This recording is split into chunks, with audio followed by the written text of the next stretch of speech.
Yeah, so... Oh, anyway, I was just saying it was nice to be able to work on... so you played bass. I played bass, and actually mostly keyboards on that, more than bass. So bass on a few songs, but primarily keyboard work and keyboard programming and some, drum machine programming, that kind of stuff. There was a song that was a bit of a hit from there called "Rock the Cradle of Love," and that's me playing stuff on that, playing the keyboards and the drum programming, a lot of ideas on that.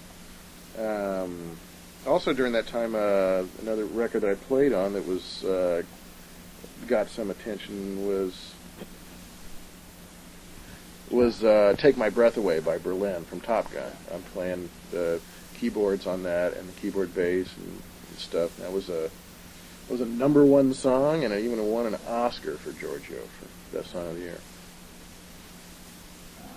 Janet Jackson? Janet Jackson was another Giorgio connection. She was working on her first album. She was only like 16, and ended up just co-writing a song. So what years are you? This is where I'm talking about. The Giorgio time for me was 83 to 86. So this is probably 83 or 84. It was her first album called Dream Street, and the album didn't do anything. It didn't sell anything. Her next album was the one that was the big hit, but so that's okay. So just co-wrote one song on there. Diana Ross co-wrote a song on an album called "Swept Away." The song is called "Touch by Touch," and that was another sort of Giorgio-connected thing. He was going to produce an album of hers, and he wrote a bunch of songs and had encouraged other people around at the time to write songs, and so we wrote one and submitted, and he had submitted a bunch of them. She didn't like any of Giorgio's songs, and ended up just liking this one song. So Giorgio ended up not producing the album, but somebody else produced it. But she liked our song and put it on anyway. Irene Cara. That came about. That was the first thing I did working with Giorgio Moroder. That and I'm playing mostly keyboards and that, some bass. As a pop thing, I hooked up with Giorgio right after he'd had his first sort of comeback hit with "What a Feeling" from Flashdance, and so when that was a hit, there was of course there was a bunch of furor to do an album, so there was a big push to get an album out as soon as possible. So I was involved in that, not with the hit song Flashdance, but the album that then came out right after that as an Irene Cara solo album. Nina Hagen was right about the same time, 83. And Keith Forsey, the guy who also produces Billy Idol, had just produced, I think, his first or second Billy Idol album, and did a Nina Hagen album, and I did some keyboard programming on that mainly, and I think maybe some bass playing. Have you been on tour with these people? No, this is all just recording things. So, no live? No. I did. Frank Zappa. Well, I did do a few little short tours with Robbie Krieger from the Doors. We played a few gigs on the East Coast in Canada, and a couple of times, just a couple little very short tours. That was kind of fun. But no, other than that, not much. Not much. I kind of. I really like working in the studio, so. Once I started doing that, during the 80s, that's about the time. In 1985 was when I got my little studio together here, and I like playing live. Maybe who knows? Maybe one of these days I'll play live again. But I have a lot of fun being able to be creative in the studio. And with all this stuff, I can do a lot on my own, which was. Easier than trying to get musicians together. And especially in a place like LA, it's kind of funny because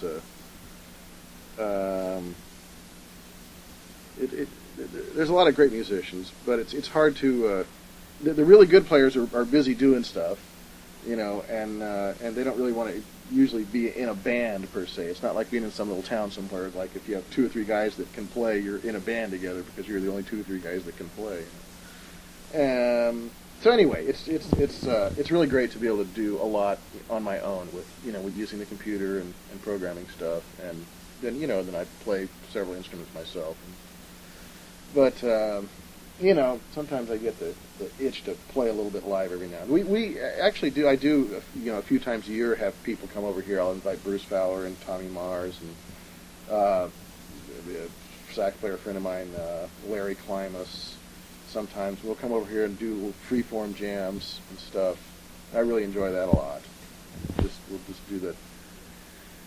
That's the ESP jams where you just listen and take off and see where it goes.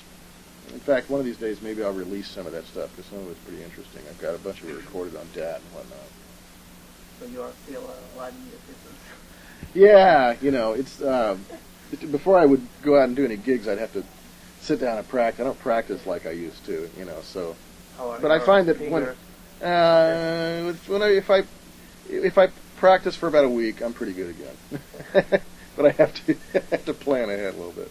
I don't have time to do as much as I want to do. I mean, I spend the time that I do have now to devote to music. I try to devote mostly to writing music because that's, in the long run, I think the most rewarding and I guess the most challenging to me.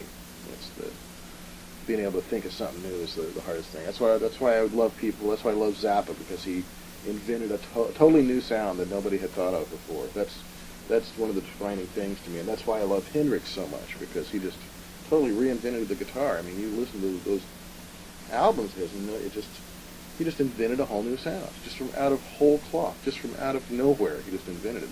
I think the Beatles did the same thing. Even the Doors did the same thing.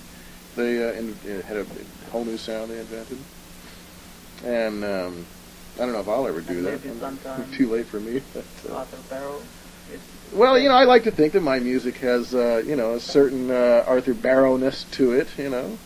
I guess I'm not the Beatles or Stravinsky or Jimi Hendrix or Frank Zappa, but I do okay.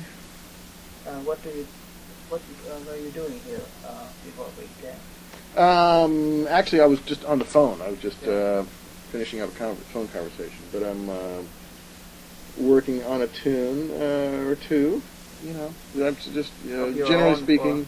Just generally speaking, working on stuff that'll that might end up being part of my next CD. Which is going to be like the previous one or some changes? No, a little this, a little that. I sort of some collections of things. Musicians Yes, some live musicians and some program stuff. Probably not that. That was an old thing you're thinking of. Do you believe it?